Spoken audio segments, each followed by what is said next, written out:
All right, let's jump right in. There are tons of ancient books out there, right? Most of them are filled with gods and myths, but the Bible, it does something totally different. It makes this huge, bold claim that its story isn't just a story, it's real history, that it happened in our world. And that's exactly what we're going to dig into today. So that really gets us to the heart of it, doesn't it? Is the Bible a book of faith or is it a book of facts? And look, this is a super important question because if you read the book itself, it seems like the authors believed you couldn't separate the two. They tied their spiritual message directly to historical events. For them, it was all one and the same. And you can see this difference right from the get-go. I mean, think about myths and legends. They're usually set once upon a time in some faraway land. But the Bible? Nope. It names specific kings, emperors, and governors. It talks about real cities you can find on a map. And its heroes? They're not perfect. They're incredibly flawed, realistic people. It's almost like it's not asking for blind faith. It's practically daring you to check the receipts. Okay, so let's take it at its word. Let's treat it like a testable document. We're going to see how the book itself argues that it's a carefully researched historical account, not just some fuzzy legend that got passed down. Yeah, you see this all over the place. The story isn't happening in some make-believe kingdom. It's constantly dropping these historical pins on the map of world history. It'll say, in the days of Caesar Augustus, or in the reign of King Hezekiah. These aren't just throwaway details. They're anchors. They're specific, testable claims you can actually go and check against other historical records. And what's really fascinating is that the writers themselves tell you how they wrote it. Take this quote from one of the authors, Luke. He sounds less like he's telling a fairy tale and more like, I don't know, a historian or an investigative reporter.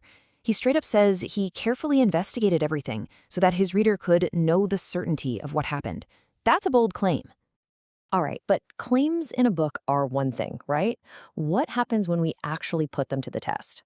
I'm talking about getting out of the library and into the dirt. Let's see what archaeology, the good old-fashioned shovel, has to say about all this. Let's start with a big one, the city of Nineveh. It's a huge deal in the Old Testament, but for centuries, scholars were like, where is it? There was literally no evidence for it outside the Bible. So for a long time, the consensus was, it must have been a myth, a complete work of fiction.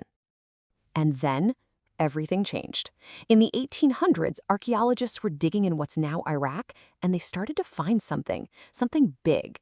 It was the ruins of a massive, incredible city. It was Nineveh. The legendary city was real. They found its palaces, its libraries, all buried under the sand. Just like that, it was back on the map of history. Okay, so a city is one thing, but what about an entire empire? The Bible talks about a group called the Hittites a lot, like over 40 times. But for the longest time, historians had no record of them anywhere else. So you can guess what they thought, right? Another biblical fiction? Well, that is, until the early 1900s. Archaeologists started unearthing not just a few pots, but a whole capital city. They found royal archives with thousands of clay tablets. And suddenly, this fictional empire turned out to be one of the major superpowers of the ancient world. Wow. All right, let's zoom in even more. Let's get super specific. The New Testament mentions a place in Jerusalem called the Pool of Bethesda, and it gives a very precise detail. It had 5 covered porches, or porticos. For years, people looked for it and found nothing. No trace. And then, wouldn't you know it, during an excavation near the city walls, there it was. Buried under layers and layers of debris was a pool.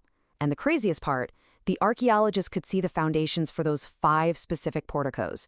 The physical place matched the written description perfectly. So you start to see a pattern here, right? And listen, let's be super clear about this. Archaeology can't prove someone's faith or theology.